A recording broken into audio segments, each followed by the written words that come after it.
Crime and Punishment, Part 3, Chapter 4. Today I'm Catherine. When we last left off, we had Raskolnikov being visited by his mom and his sister, as well as Razumihin and Zazimov, the doctor.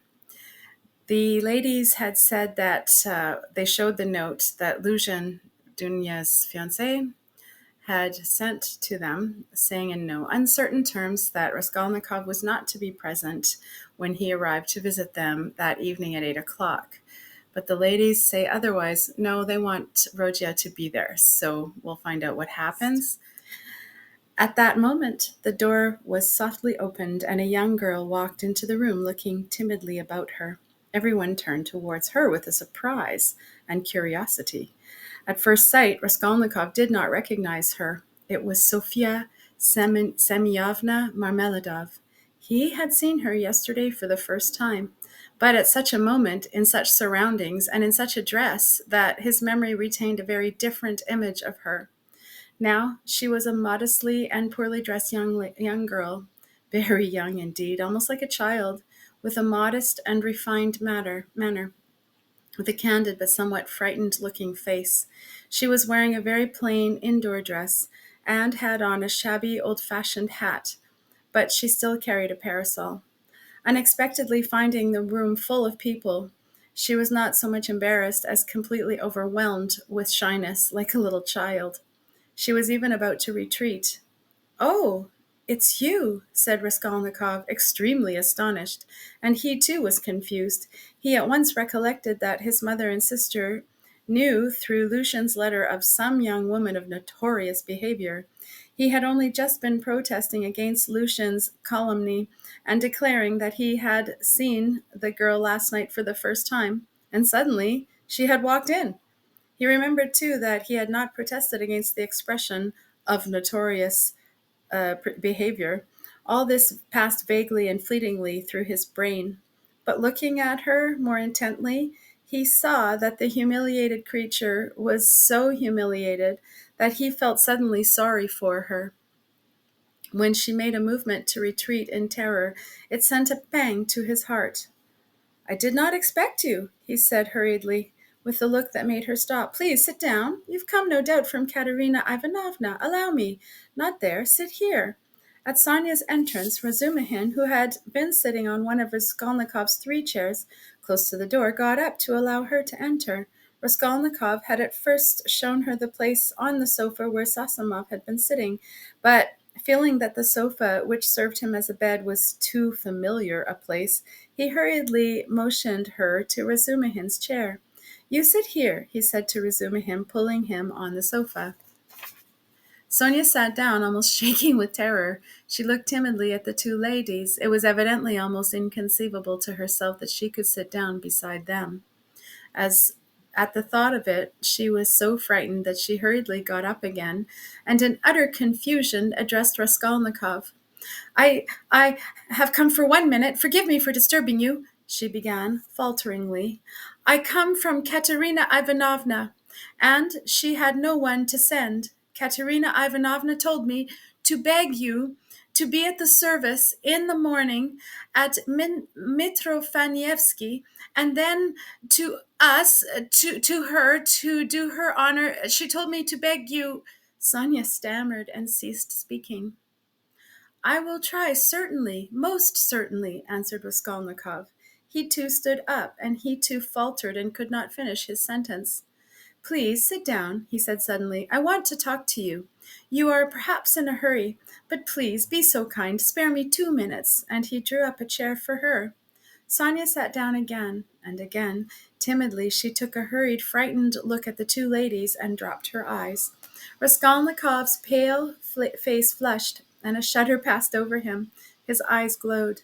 "Mother," he said firmly and insistently, "this is Sofia Semyonovna Marmeladov, the daughter of the unfortunate Mr. Marmeladov, who was run over yesterday before my eyes, and of whom I was just telling you." Pulcheria Alexandrovna glanced at Sonia and slightly screwed up her eyes. In spite of her embarrassment before Rodya's urgent and challenging look, she could not deny herself that satisfaction.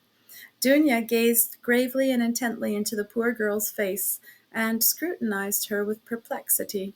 Sonia, hearing herself introduced, tries to raise her eyes again, but she was more embarrassed than ever. "I wanted to ask you," said Raskolnikov hastily, "how things were arranged yesterday. You were not worried by the police, for instance." "No, that was all right. It was too evident, the cause of death. They did not worry us, only the lodgers are angry." "Why?" "At the body's remaining so long. You see, it's hot now, so that today they will carry it to the cemetery, into the chapel, until tomorrow. At first Katerina Ivanovna was unwilling, but now she sees herself that it's necessary." "Today, then?" "She begs us to do the honor to be in the church tomorrow for the service, and then to be present at the funeral lunch." "She is giving a funeral lunch?" "Yes, just a little. She told me to thank you very much for helping us yesterday. But for you, we should have had nothing for the funeral." At once her lips and chin began trembling. But with an effort she controlled herself, looking down again. During the conversation Raskolnikov watched her carefully. She had a thin, very thin, pale little face, rather irregular and angular, with a sharp little nose and chin. She could not have been called pretty, but her blue eyes were so clear, and when they lit up there was such a kindness and simplicity in her expression that one could not help being attracted. Her face, and her whole figure indeed, had another peculiar characteristic. In spite of her 18 years, she looked almost a little girl, almost a child, and in some of her gestures this childishness seemed almost absurd. But Katerina Ivanovna has been able to manage with such small means. Does she even mean to have a funeral lunch? Raskolnikov asked persistently, keeping up the conversation. "The coffin will be plain, of course, and everything will be plain, so it won't cost much. Katerina Ivanovna and I have reckoned it all out so that there will be enough left, and Katerina Ivanovna was very anxious it should be so. You know, one can't. It's a comfort to her. She is like that, you know." I understand, of course. Why do you look at my room like that?" "My mother has just said it is like a tomb." "You gave us everything yesterday," Sonia said suddenly in reply, in a loud, rapid whisper, and again she looked down in confusion. Her lips and chin were trembling once more. She had been struck at once by Raskolnikov's poor surroundings, and now these words broke out spontaneously. A silence followed.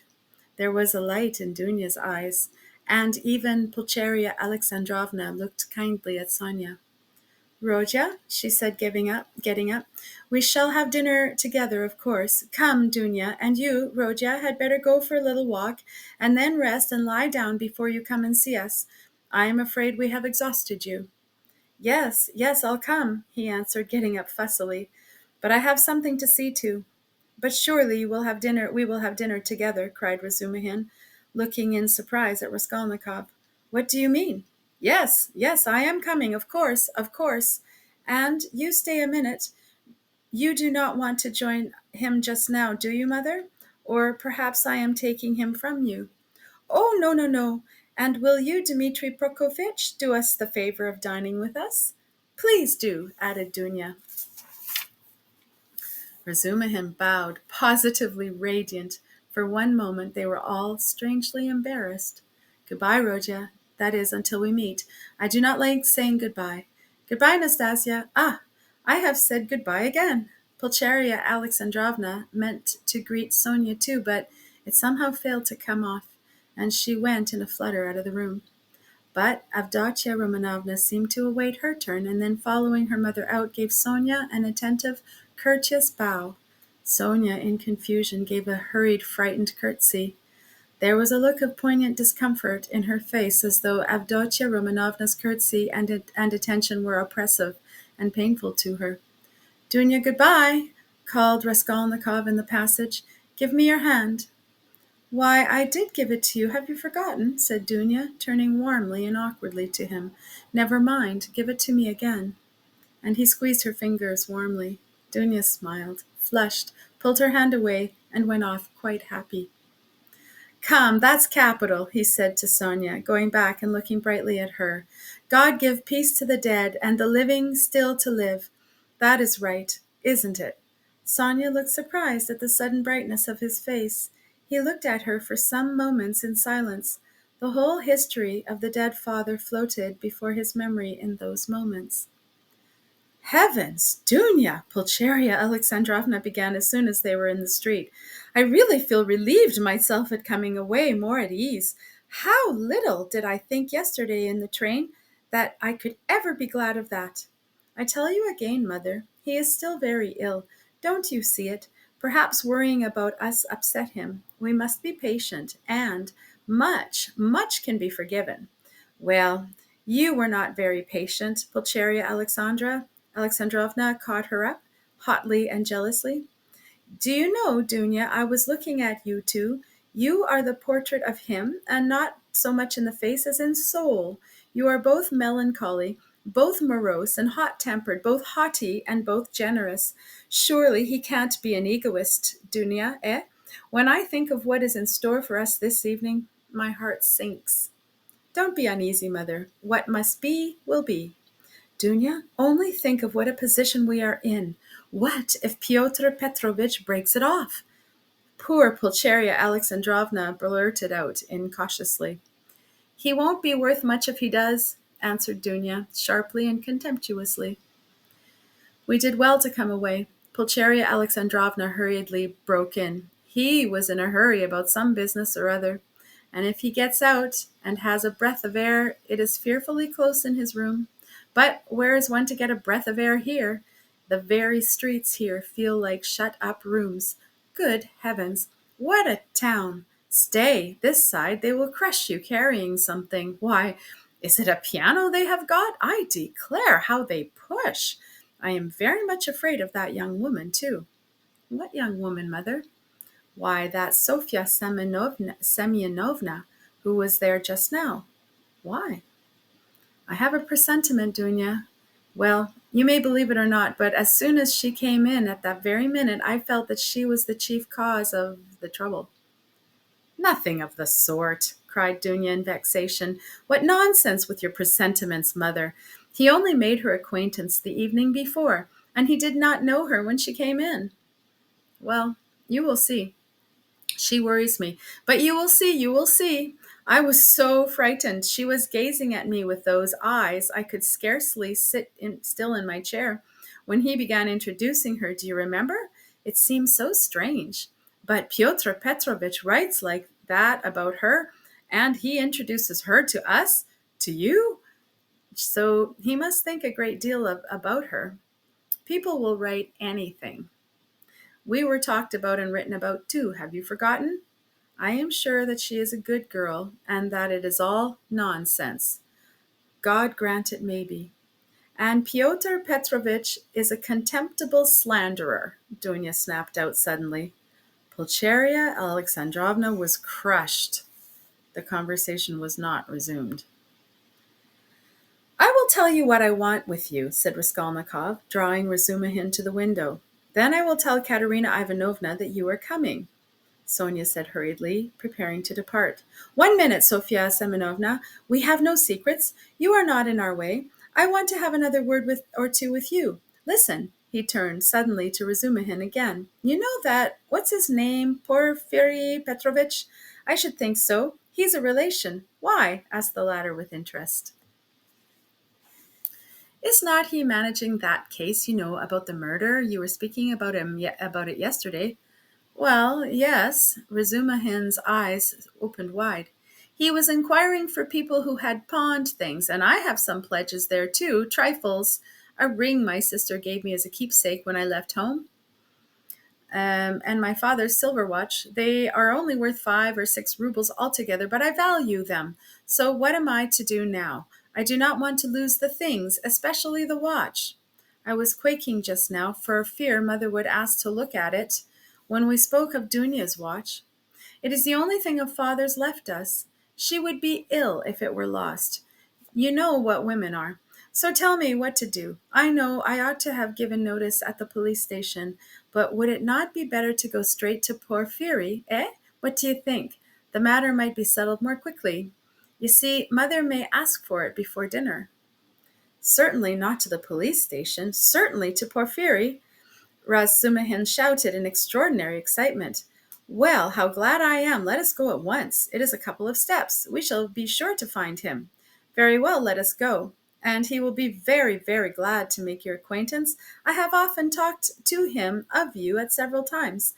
I was speaking of you yesterday. Let us go." "So you knew that old woman?" "So that's it. It is all turning out splendidly. Oh, yes, Sofia Ivanovna."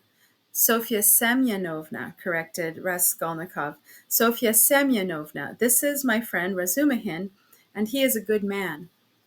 If you have to go now," Sonia was beginning, not looking at Razumihin at all, and was still more embarrassed. "So let us go," decided Raskolnikov. "I will come to you today, Sofia Semyonovna. Only tell me where you live." He was not exactly ill at ease, but seemed hurried, and avoided her eyes. Sonia gave her address, and flushed as she did so. They all went out together. "Don't you lock up?" "Don't you lock up?" asked Razumihin, following him down to the stairs. "Never," answered Raskolnikov. "I have been meaning to buy a lock for these 2 years. People are happy who have no need of locks," he said, laughing, to Sonia. They stood still in the gateway. Do you go to the right, Sofia Semyonovna? How did you find me, by the way?" he asked, as though he wanted to say something quite different. He wanted to look at her soft, clear eyes, but this was not easy. "Why, you gave your address to Polenka yesterday." "Polenka?" "Oh, yes, Polenka. That is the little girl. She is your sister. Did I give her the address?" "Why, had you forgotten?" "No, I remember. I had heard my father speak of you, only I did not know your name, and he did not know it. And now I came, and as I had learnt your name, I asked today, 'Where does Mr. Raskolnikov live?' I did not know you had only a room, too. Good-bye. I will tell Katerina Ivanovna." She was extremely glad to escape at last. She went away looking down, hurrying to get out of sight as soon as possible, to walk the 20 steps to the turning on the right, and to at last be alone, and then moving rapidly along, looking at no one, noticing nothing, to think, to remember, to meditate on every word, every detail. Never, never had she felt anything like this. Dimly and unconsciously, a whole new world was opening before her. She remembered suddenly that Raskolnikov meant to come to her that day, perhaps at once. "Only not today, please, not today," she kept muttering with a sinking heart, as though entreating someone like a frightened child. "Mercy to me, to that room, he will see, oh dear." She was not capable at that instance of noticing an unknown gentleman who was watching her and following at her heels. He had accompanied her from the gateway. At the moment when Razumihin, Raskolnikov, and she stood still at parting at the pavement, this gentleman, who was just passing, started on hearing Sonia's words. "And I asked where Mr. Raskolnikov lived." He turned a rapid but attentive look upon all three, especially upon Raskolnikov, to whom Sonia was speaking, and then looked back and noted the house. All this was done in an instant, as he passed, and trying not to betray his interest, he walked on more slowly, as though waiting for something. He was waiting for Sonia. He saw that they were parting, and that Sonia was going home. Home? Where? "I've seen that face somewhere," he thought. "I must find out." At the turning he crossed over, looked round, and saw Sonia coming the same way, noticing nothing.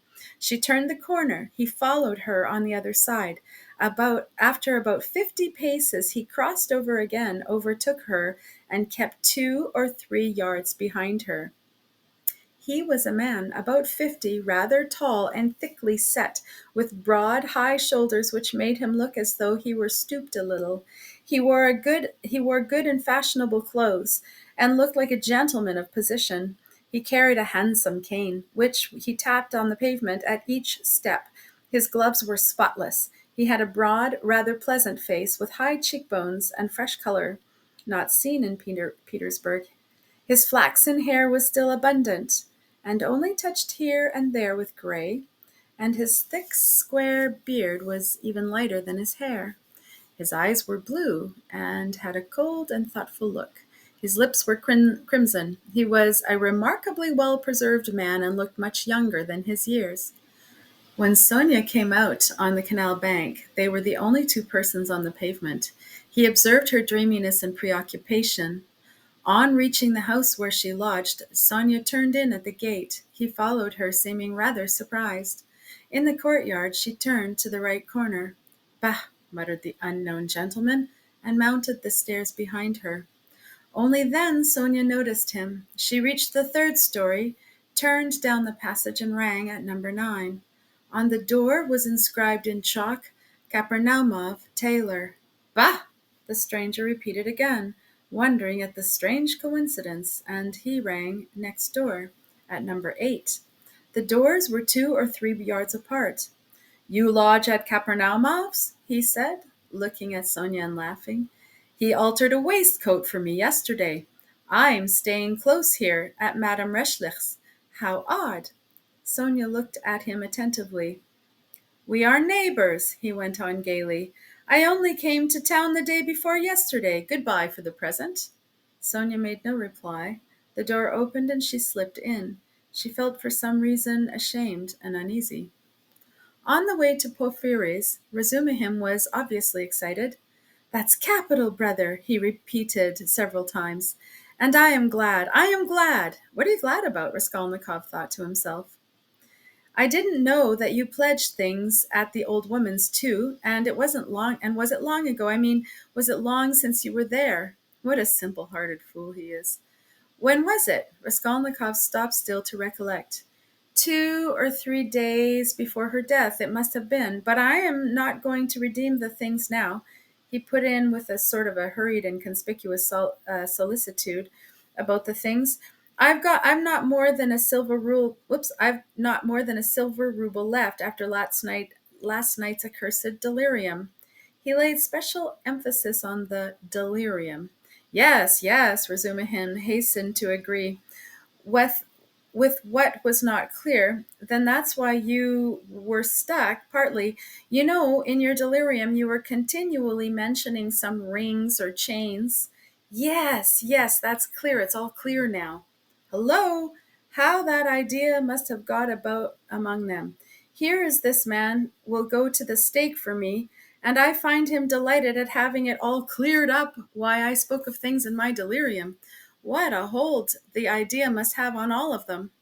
"Shall we find him?" he asked suddenly. "Oh, yes," Razumihin answered quickly. "He is a nice fellow, you will see, brother. Rather clumsy, that is to say, he is a man of polished manners, but I mean clumsy in a different sense. He is an intelligent fellow, very much so indeed, but he has his own range of ideas. He is incredulous, skeptical, cynical. He likes to impose on people, or rather to make fun of them.